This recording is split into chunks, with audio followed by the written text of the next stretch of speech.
Hi, Erica Westhoff here with Erica Westhoff Performance, and today we're here to talk about the benefits of stress. That's right, I said it, the benefits of stress. There is no way you're going to get through the journey of high-level competitive athletics without a lot of stress, but it's important to know there are different types of stress, okay? And it's the chronic stress that can really wreak havoc on our health and certainly our performance, and that needs to be managed. But there's also something we call eustress, which is spelled EU stress, eustress, which is actually a positive form of stress. And this is something that you experience all the time. And I want to make you more aware of it. And eustress, if you were to look it up in a textbook, the definition is any stress that motivates an individual towards optimal performance or health. Okay, this is something you're experiencing all the time. Oftentimes we refer to this during practices, we're grinding it out. We're just going in, we're doing the work. It gets uncomfortable at times that we're doing the work that's required. Okay.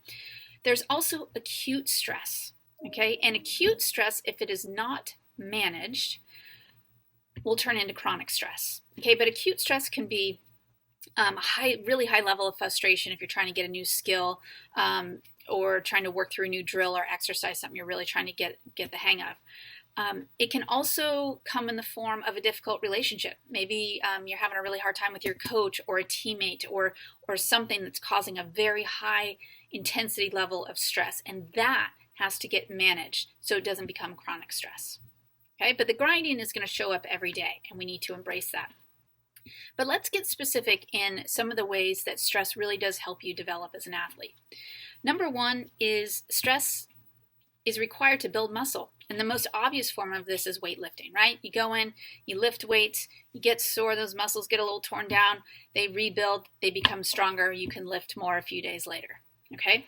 So that also happens with our cardiovascular system. The whole goal of fitness training is to stress that cardiovascular system so it responds by getting stronger, okay? So as athletes, we obviously have to go through all those steps to continue to develop.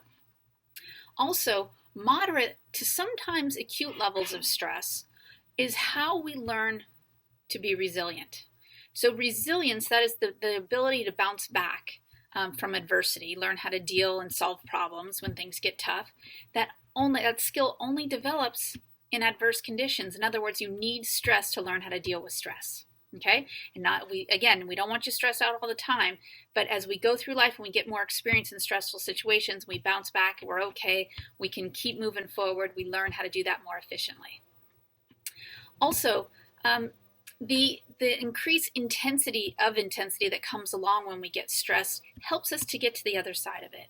So it helps us to work at a higher level, it helps us to work faster and harder until we get it. We get to the other side of learning that new skill, getting through that drill or that exercise that we're trying to figure out. Okay, so oftentimes right before we figure something out, stress levels get really high, frustration levels get really high, and then boom, we have a breakthrough.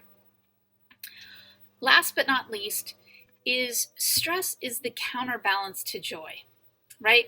We're all doing this because we love our sport. We have a vision for what it is that we want to accomplish. And when we reach that vision, when we reach steps along that path to our vision, those feelings of joy can only be experienced if we've balanced them with feelings of stress and of frustration, of challenge. All of that hard stuff is counterbalanced with joy. Can't have one without the other.